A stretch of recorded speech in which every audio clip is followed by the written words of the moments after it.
大家好，我是小青。大碗里加入150克糯米粉，20克白糖，再倒入210克清水，来搅拌一下，把白糖搅拌融化。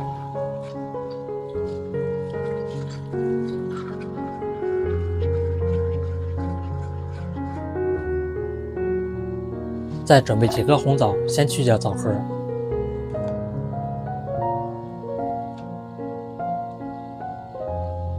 最後再剪成紅棗碎。我每天都会分享一道家常美食食譜，感謝您在影片下方为我點個讚及訂閱支持一下，非常感謝。紅棗煎好以後，倒入糯米糊裡面，繼續來攪拌均勻。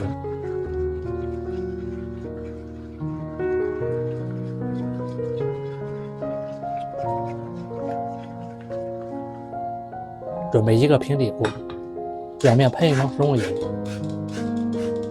先倒入1半粉漿，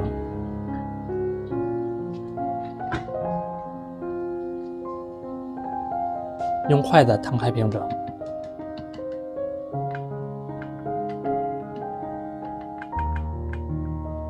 中間再撒入一層塔塔米紅豆，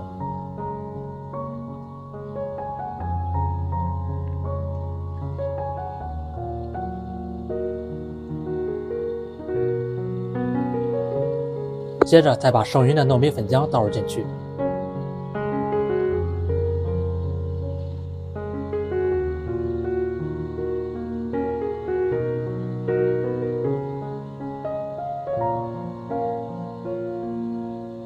表面再撒入一层白芝麻，吃起來會更香。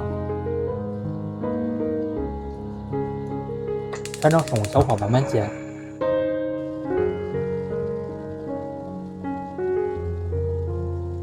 里面煎到定型，再用叉子滑动一下，表面再噴一層食用油锁住水分。里面煎到金黃色，再翻一個面繼續煎。煎的時候勤轉動，這樣會受熱均勻。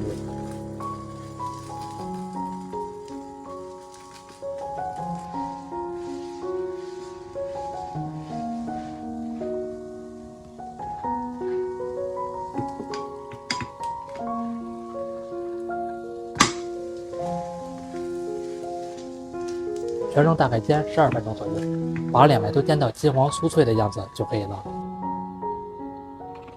來聽一聽，非常的酥脆，再改刀切成小塊。